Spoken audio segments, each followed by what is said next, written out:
This is a Hitchcock man standing, watching this scene. Then back to him smiling. What a kind, loving man. This is the same Hitchcock man, but this time he's watching this scene. Back to him, the same smile. What a dirty old man.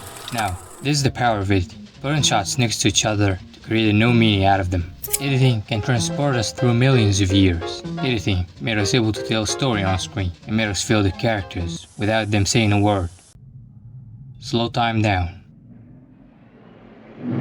Speed it up. But it wasn't like that all the time. A great invention invented the whole world, ladies and gentlemen. We're standing in front of motion pictures. Pictures are moving. Now you can see yourself through a can of tuna.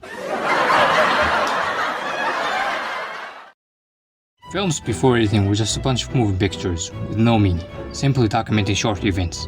A train passing, a kiss, cats fighting. First pioneers in this new technology were Thomas Edison in the United States and Lumiere brothers in France. One of the people who attended the first film screening in Paris was a magician called Georges Méliès. He passed his magic on film to create visual effects, which is speaking a trip to the moon, the first science fiction film. Until now, it was a still camera and the events are happening in front of us, like theater, no cuts. It was one of the first narrative films. There was a try to tell a story. Pioneers of cinema were thinking that it was an invention without a future, but one of Thomas Edison's employees, Edwin Porter, had another point of view. He discovered that we can create story with cutting separate shots together. And in the same year A Man Can Fly Without a Limb, he discovers editing. One scene is going on at one place. Basically, the firemen rushing to a fire with their horse-drawn wagons. And the other scene is the fire, miles away. You intercut the two, and you understand psychologically and emotionally that these people's lives are in danger, and these people are coming to rescue them, and you're rooting all of a sudden for that to happen, and you're hoping they save the people. Porter's next film was The Great Train Robbery, the first use of parallel storytelling. Two separate events happen at the same time and meet in the end.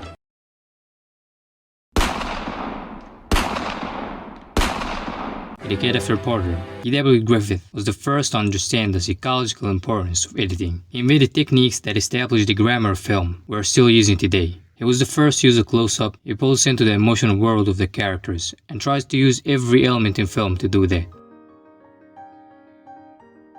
We're no longer watching the characters from a distance. We can now look at their faces, be in the same position as they are, and feel their feelings, empathize. Europe was a powder keg, and one man's death was enough to set the war in motion. A flame from the Balkans reached the whole world. The United States on the other side of the world chose to be neutral and don't involve in this war. Before the war, Europe dominated global cinema, especially France, Italy, and Germany. During the war, European film industries were disrupted, studios destroyed, actors drafted, funding gone. Meanwhile, Hollywood kept growing.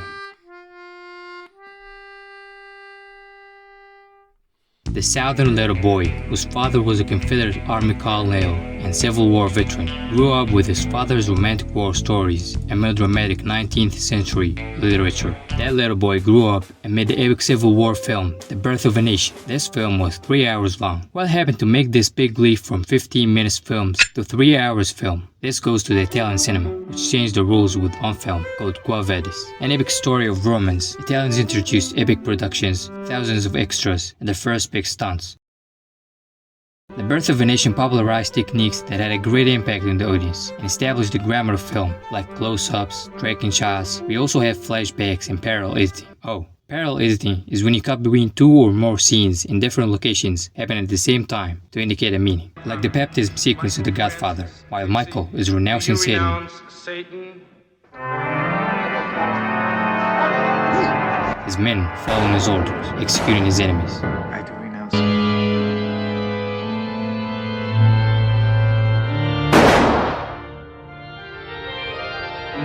And all his works.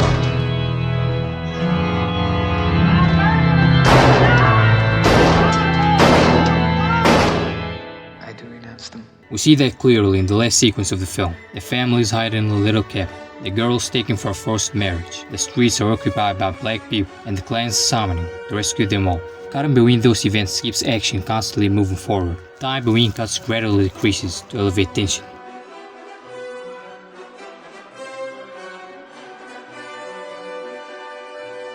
The film stood out as technological and storytelling marvel, but it also stood out as a monumental racist propaganda. The bringing of the African to America planted the first seed of disunion. An opening of the film was considered the rebirth of the Ku Klux Klan, conveying them as heroes. It encouraged people to do some horrible stuff, showing black people as stupid, barbarian, evil, all of them. They're lying, dirty monkeys, stopping at nothing to gain their equality with white men. Oh my Rapists, murderers, craving the virgin, pure flesh of white women. They're super predators! The idea was so normal that the president showed it in the White House. The film was met with fierce resistance from African Americans, but they couldn't persuade censorship boards or theaters to limit the film's reach. Griffith established tenets of classical film editing, which relied on the concept of the invisible cut, in which action would always be continuous and fluid and moving. It's the cut while movement, and making the move look seamless while cutting so the audience could forget they are watching a movie. This still breaks today, like a character turning, going through a door, and mostly in action scenes. But we know this, there was a genius forgotten woman, who was the first female filmmaker. Louise Whipper's Suspense was a masterful film. The film was very advanced, using techniques like the split screen, magnificent shot compositions, invisible editing, and absolutely barrel editing.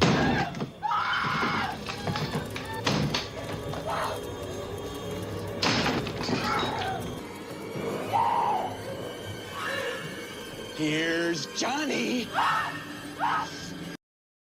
In the first 30 years of cinema, large numbers of editors were women. Editing was considered an extension of zoom, so women dominated this field, while it wasn't even considered an artistic and narrative skill. Ironically, women's precision and narrative instinct shaped the very language of cinema. Unfortunately, the invisible style of editing they have created kept editors invisible, uncredited. Griffith's next film was Intolerance, huge sets, thousands of extras, advanced camera movement. Griffith mastered parallel storytelling, telling 4 stories in different times and places, sharing things in common. In this film, he truly mastered the techniques we mentioned before. In this film, modern filmmaking started. If there was a place to describe hell on earth, it would be Russia. On February 1917, thousands of women took to the streets of Russia's capital to protest over bread shortages. The next day, they were rejoined on the streets by workers and students, holding cards say, "Down with the Tsar." Troops ordered to put down the disorder joined the protesters instead. Tsar's officials were arrested, prisons and police stations were attacked. In just 10 days, 300 years of Romanov rule had come to an end. A provisional government was set, which shared power with the Petrograd Soviet Council, elected by workers and soldiers that supported the government's decision to continue the war. Vladimir Lenin demanded the redistribution of lands, from rich poor landowners to peasants, and transferred the power from the bourgeois provisional government to the People's Councils. The Bolshevik program summoned in a simple slogan: bread, peace, and land. Soldiers and sailors were joined on the streets by Bolshevik support, but troops loyal to the provisional government opened fire on the protesters. A fierce fight between the Bolshevik supporters, the Red Guards, and the capital against the provisional government. Strikes by railway workers. In the end of September, Bolsheviks gained a majority in the Petrograd Soviet. In October, Lenin started his revolution. Red Guards and loyal troops seized key points around the capital, the provisional government's headquarters at the Winter Palace. Bolsheviks went in a civil war against the White Russian forces. Millions of people lost their lives by soldiers, typhus epidemic, and famine. World War has ended. Germany defeated.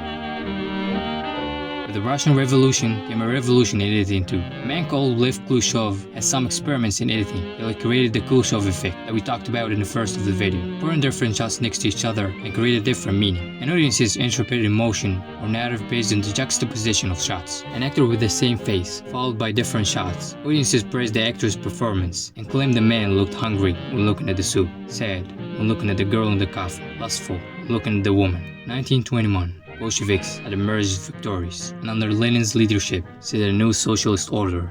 The Soviet Union has been created. So Lenin knew the power of cinema and used it to make people join his revolution. So started the Russian Revolution in editing.